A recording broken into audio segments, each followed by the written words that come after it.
साबिर शाह, मैं आपसे ये जो आज अमरीकी अचानक लाहौर पहुंच गए और खैरियत भी दरियाफ्त शुरू हो गई शहबाज शरीफ साहब की, और वो मरियम साहबा के पास भी चले गए, परवेज इलाही साहब के पास भी चले गए, ये क्या अचानक इतनी मोहब्बत जाग गई? क्या वो फोर्सी कर रहे हैं और what message does it send? आप क्योंकि लाहौर में हैं, आपके पास इंफॉर्मेशन होगी। देखिए समीर साहब, जब भी ऐसी पोजीशन हो कि हुकूमत वक्त के साथ वाशिंगटन डीसी के ताल्लुकात बिगड़े और पाकिस्तानी हुकूमत वक्त कहे एब्सोल्युटली नॉट, तो उनके चार्ज अफेयर्स और एम्बेसडर्स और हाई कमिश्नर्स एक्टिव हो जाते हैं। वो मरियम से भी मिले, शहबाज शरीफ से भी मिले, परवेज इलाही से भी मिले, इससे पहले पीपल्स पार्टी और JUI से भी मिले।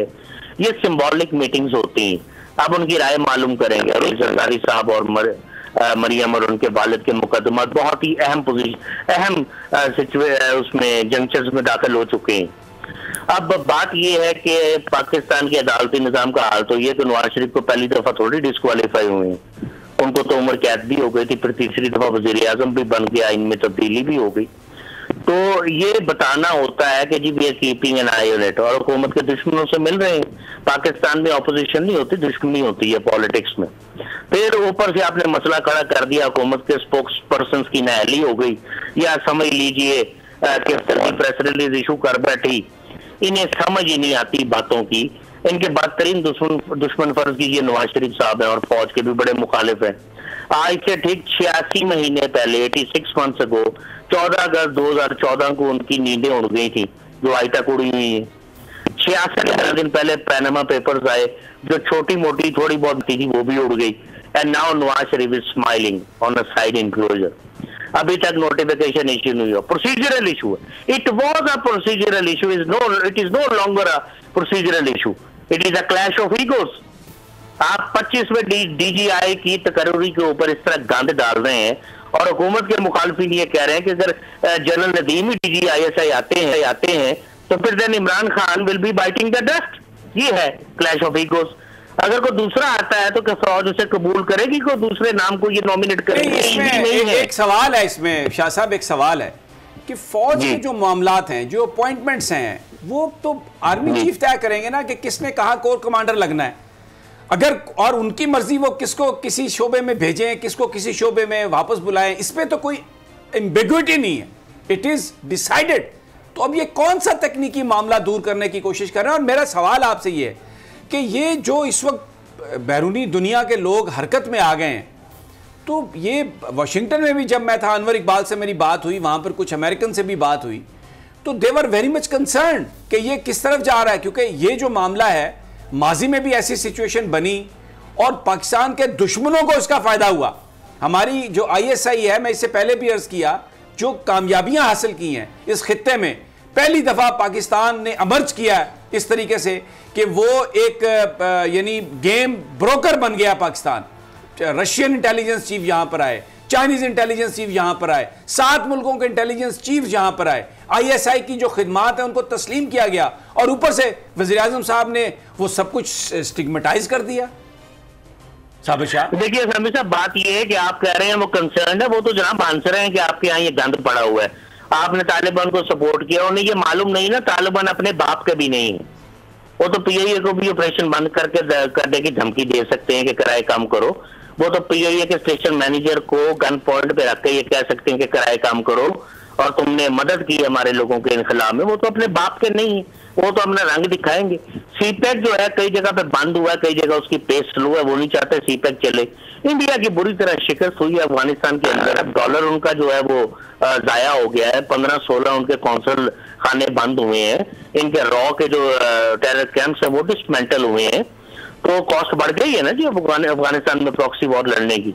इसी तरह देखिए, बात ये है, सीधी बात मैं आपसे कह रहा हूँ, अपॉइंटमेंट प्राइम मिनिस्टर्स ऑफिस में ही करनी होती है, आईन ये कहता है, मशवरे से होती है, कभी इख्तलाफ इस तरह नहीं होता। बेनजीर भुट्टो ने एक दफा जनरल कल्लू को लगाया था, वो रिटायर्ड थे, फिर उनका अनसेरेमोनियस डिपार्चर आपके सामने है। थोड़ा सा एक सेकंड देखें, वो आप बात कर रहे हैं किसी गैर यानी हाजिर सर्विस बंदे को लगाने का इख्तियार वज़ीर आज़म के पास है, लेकिन जो सर्विंग ऑफिसर्स हैं वो तो सारे के सारे पाकिस्तान आर्मी के सरबराह की स्वाबदीद पर हैं। अगर वज़ीर आज़म किसी का नाम ओके करते हैं तो उसको अगर आर्मी चीफ रिलीज नहीं करते तो वो तो आर्मी चीफ की डिस्क्रिप्शन है। या तो आप किसी को उसको लगाएं जो गैर हाजिर, जो रिटायर्ड है।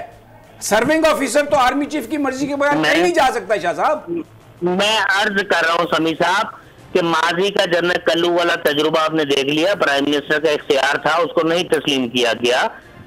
दूसरी बात यह है कि चीफ आर्मी चीफ को कंसल्ट करना चाहिए, उनके पास प्रोफाइल होते हैं अपने जर्नलों के। यार आप इंटरव्यू करने की बातें कर रहे हैं, उनके ऊपर किसको लगाना है, कहां पे लगाना है। हाँ, साइन करने होते हैं प्राइम मिनिस्टर ने। पता नहीं वो प्रेस रिलीज जल्दी दे बैठे हैं, इधर इनके ऑफिस में किसी प्रिंसिपल सेक्रेटरी ने को मिसगाइड कर दिया। लेकिन इस वक्त तो क्लैश ऑफ ईगोज बन गया हुआ ना। नहीं, ये क्लैश ऑफ ईगोज कैसे कहते हैं? What do you mean by ego? This is national security issue. आपने फौज के अंदर जो तकर्रियां तबादले करने हैं, ये ईगो कैसे होगी शाह साहब? मैं फिर कह देता हूं, बात मैं आगे भी की है कि अगर फर्ज कीजिए जनरल नजीम डीजी ISI आते हैं तो फिर मुखालिफिन क्या कहेंगे? मरियम तो नहीं, क्या ये मुखालिफिन का क्या मतलब है? क्या ये कोई नेपाल के लोग हैं? ये पाकिस्तान है, पाकिस्तान के इदारों की बात है। आपने you have to rise above your personal likes and dislikes. ये कोई बात थोड़ी है कि आप कोई इंडिया के साथ डील कर रहे हैं कि कोई मुखालिफ मुतहरफ फरीकैन आपस में बात कर रहे हैं। भाई एक सिक्योरिटी का मामला है। आप मुझे ये बात बताएं, आप एक इन्वेस्टिगेटिंग यूनिट को रन या नीचे बैठा हुआ HR वाला बंदा आपको देगा कि इससे काम करें आप? ये कैसे हो सकता है? आपने सुनिए समी साहब, अभी आपने कहा कि जनरल मुशर्रफ को क्या दिया गया था मुबैना तौर पे, अपना तैयारा श्रीलंका से आप ले जाए इंडिया। ये वही लोग हैं ना जी, ये वही लोग हैं जिनको फिर तीसरी बारी इस मुल्क में मिली, आइन में तब्दीली की गई, उनको भी सजा हुई, उनकी बेटी को दे रही। यार साइकिल चोर 4 साल से अंदर है। अब मैं क्या क्या बातें करूं फिर आपके साथ? किसकी मर्जी से बाहर रही? और आइंदा आप देखेंगे कि केस लटके हुए हैं, 4 आने की रिकवरी नहीं हुई, 8 आने की रिकवरी नहीं हुई। तो अगर रिकवरी अगर नहीं हुई तो डेफिनेटली ऐसा कुछ होना चाहिए कि रिकवरी हो। डेफिनेटली ऐसा कुछ होना चाहिए कि इन लोगों को पकड़ा जाए। ये जो सारे लोग जो बाहर चले गए, आप मुझे ये बात बताएं कि जो सुप्रीम कोर्ट ऑफ पाकिस्तान, जिन्होंने सुप्रीम कोर्ट ऑफ पाकिस्तान ने जिसको ये कहा कि जनाब ये नाअहल है, तो उसके बाद उसको सजा दी एहतसाब कोर्ट ने, तो आपने उनको बाहर भेज दिया।